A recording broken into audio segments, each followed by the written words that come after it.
ఆమె కష్టపడింది, నైట్ షిఫ్ట్లు చేసింది, నిద్ర లేకుండా పనిచేసింది, ఆమె కష్టపడింది. ఆమె కష్టాన్ని వాడు హేళన చేస్తూ మాట్లాడుతున్నాడు ఈ లెటర్లో. అసలు నిజంగా ప్రేమ ఉంటే అట్లా మాట్లాడతాడా? అది ప్రేమ ఉంటే వాళ్ళ బిడ్డకి మీ అమ్మ చాలా డేంజర్ మనిషి, మీ అమ్మ ఇట్లా నన్ను సతాయిస్తున్నది అని ఆమెకు వ్యతిరేకంగా మాట్లాడతాడా? ప్రేమ ఉన్నవాడు అట్లా మాట్లాడతాడా? అట్లా వాళ్ళ మా మనవరాలకు కూడా ఆమె మీద అట్లాంటి విషయాలు అట్లా బ్యాడ్గా చెప్పడం చేయడం చేసిండు. కాబట్టి అంత మోసపు ప్రేమ అనేది లెటర్ అంతా కూడా మోసం. అదే చెప్పదలుచుకున్నది. ఆ అమ్మాయిని పెళ్లి చేసుకున్నాడు, ఆ ఫొటోస్ ఉన్నాయి, వాడి ఫోన్లో కూడా ఉంటాయి. ఫోటో వాళ్ళు సీజ్ చేసుకొని ఆ ఫొటోస్ ఒకటి బయట పెట్టాలి వాళ్ళు. మా అమ్మాయి ఫోన్ను కూడా లాక్ ఓపెన్ చేసి ఆ ఫొటోస్ అన్నీ బయట పెట్టాలి, అన్నీ బయట పెట్టాలి. అఫీషియల్ కాకుండా ఇంటర్నల్గా పెళ్లి చేసుకున్నా అంటున్నారు. గుడిలో అండి, గుడిలో. ఇప్పుడు అఫీషియల్ అంటే గుడిలో పోయి చేసుకుంటారు, దండలు మార్చుకుంటారు. ఇప్పుడు అఫీషియల్ అంటే ఇప్పుడు మరి నీవెందుకు మరి మాట ఇచ్చినావు? అక్కడ నీ భార్యకు డైవర్స్ ఇచ్చిన తర్వాత సరే నేను నీ దగ్గరకు వస్తాను, నువ్వు ఉండనుంటివి, నువ్వు నీ భార్యతో తేల్చుకొని ఉంటివి ఫస్ట్. అట్లా ఆమెకు ఒక అష్యూరెన్స్ ఇచ్చాడు, వాడు ఒక నమ్మకాన్ని ఎట్లా ఇచ్చాడు? నేను నా భార్యను డైవర్స్ ఇస్తా, నేను చేసుకుంటా అని అష్యూరెన్స్ ఇస్తేనే ఆమె దానిలోకి ఎంటర్ అయింది.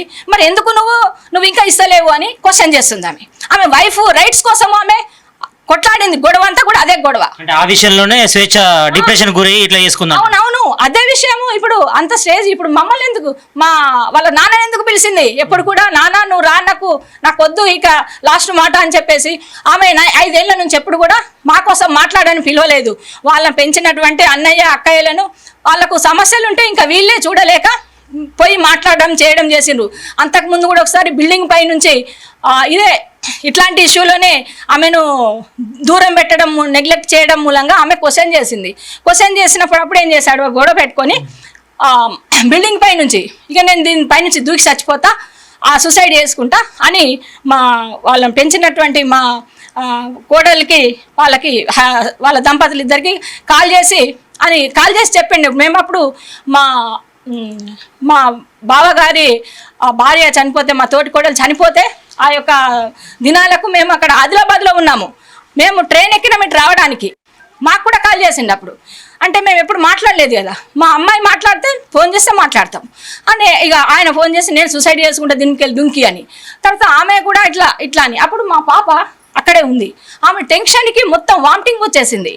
అట్లా అదంతా విషయం మేము ప్రయాణం చేస్తున్నాం కానీ నా బిడ్డ నిజంగా దుంకి చచ్చిపోతుందేమో అని నేను చాలా ఆవేదన చెందిన. ఎవరన్నా ఒకరు మన వాళ్ళు అక్కడికి వెళ్ళాలి అని చెప్పేసి నేను మా చెల్లెలి కొడుకు ఉంటే జర పోయి కొంచెం చూడు పప్పు, చూసి మాకు చెప్పు జర అక్కడ ఏం జరుగుతుందో ఏమో అని ఊహించుకొని ఆందోళన చెంది చాలా భయపడ్డాను. నేను అట్లా ఆ బాబుని పంపించాను. కొంచెం చూసి మాట్లాడేసి కొంచెం పోయి చూసి కొంచెం అట్లా ఆ రకంగా. ఆ రోజు కూడా మమ్మల్ని రమ్మని పిలవలేదామే, వాళ్ళే మా కోడలు వాళ్ళు వెళ్ళారు వాళ్ళ దగ్గరికి. ఏంది ఇదంతా కథ అని చెప్పేసి అప్పుడు అంతకుముందు ఒకసారి వీడియో కాల్ హ్యాంగింగ్ చేస్తూ వీడియో కాల్ చేస్తే కింద వాచ్మెన్ వాళ్ళకు కాల్ చేసిండు. అది ఎప్పుడు నేను దూరంలో ఉన్నా, ఆమె ఇట్లా చేసింది. వాచ్మెన్ వాళ్ళకి కాల్ చేస్తే వాళ్ళు పోయి పైనకి వెళ్ళి కొంచెం అది చేశారట. అంటే ఆ విషయాన్ని కూడా మా పాపను పెంచినటువంటి మా కోడలు వాళ్ళు చెప్తేనే మాకు తెలిసిందన్నట్టు. ఇన్నిసార్లు అట్లా చేసిండు వాడు. ఇదంతా ఎంత అబద్ధం అంటే అంత అబద్ధము. ఈ లేఖ అబద్ధము సేఫ్ చేసుకోవడానికి అట్లా. నిజంగా మా పాపను మా మనవరాళ్ళు అబ్యూజింగ్ విషయం అయితే ఎంత అంటే మాకు ఎప్పటి నుంచో చెప్తుంది ఇట్లా చేస్తున్నాడు అని చెప్పేసి. మేమేంటంటే చెప్పాలా వద్దా? మళ్ళీ పాపను మళ్ళీ అక్కడికి వెళ్ళి ఉంటుంది కదా, వాళ్ళిద్దరి కోపం వచ్చి మళ్ళీ వాడేమన్నా ఏమైనా చేస్తాడో ఏమో అని ఆ రకంగా భయపడ్డాము. న్యూస్ సోషల్ మీడియాలో ఎన్ని వస్తున్నాయి ఇట్లా పిల్లల్ని ఇట్లా చేస్తున్నారని, అడ్డం వస్తున్నారని. అట్లా ఎప్పుడు జరుగుతుందో ఏమని మేమైతే రాత్రులు పగళ్ళు ఆందోళన చెందని రోజు అనేది లేదు. మా పాప విషయంలో ఆమె వాళ్ళ తల్లికి కూడా చెప్పుకున్నది. అట్లా బెడ్ మీద పడుకున్నట్టే పాపను ఇలా టచ్ చేయడము, రాయడము, చేయడము ఇదంతా చేస్తున్నాడు అది ఇది అని కూడా వాళ్ళ అమ్మకు చెప్పుకున్నది. కానీ వాళ్ళ అమ్మ వాడిని ఎంత నమ్మింది అంటే అది కాదు, వాడు ఫాదర్ లాగా చేస్తున్నాడని తను ఫీల్ అయింది. అంటే ఆమెను కాదు అట్లా మేమందరం భయపెట్టడం మూలంగా నువ్వు ఫీల్ అవుతున్నావు అన్నట్టు. అంటే అంత అవన్నీ నమ్మింది అన్నట్టు, ఆ స్థాయిలో నమ్మింది. ఆ విషయాన్ని కూడా లేఖల్లో ఆయన పేర్కొన్నాడు. హరిణిని తన కూతురులో చూసుకున్నాను, ప్రేమ చూసుకున్నాను, ఆమె కూడా ఆ రకంగా మాట్లాడడం అంటే నిన్న మీడియాతో మాట్లాడడం కూడా తనను బాధించిందని ఆయన లెటర్లో చెప్పింది. ఇది ఎందుకు మాట్లాడిండంటే పాప ఇప్పుడు అన్ని విషయాలు బయట పెడుతుంది కాబట్టి వాడు సేఫ్ చేసుకోవడానికి కోసం మాట్లాడిండు. అది ముద్దుగా బెద్దుగా అని చెప్పేసి మాట్లాడిండు. నిజంగా మీరు పాపని మీరు పాప కూడా పోలీస్ వాళ్ళతో మాట్లాడింది. నిన్న నైట్ మొత్తం వాళ్ళు వచ్చి ఇక్కడ ఇంటర్వ్యూ చేశారు. ఏం చేసిండ్రో వాళ్ళు పోస్కో కేసు కూడా పెట్టారు ఇట్లా మైనర్ని.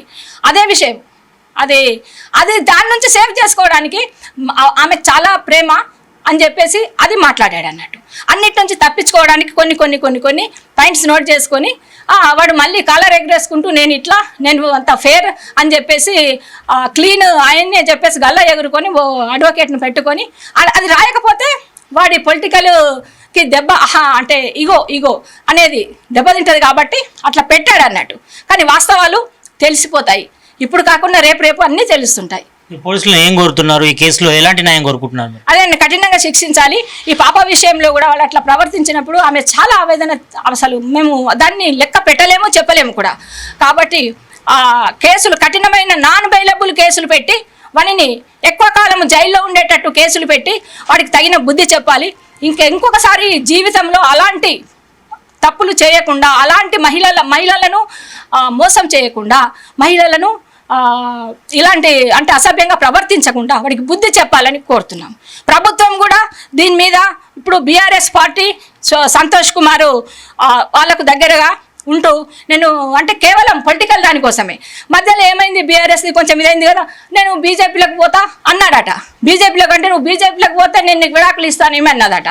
అంటే అట్లా కేవలం వాడు పొలిటికల్ లీడర్ కావాలి, ఆ డబ్బు సంపాదించాలి, ఆ డబ్బుతో అమ్మాయిలకు ఎరవేయాలి.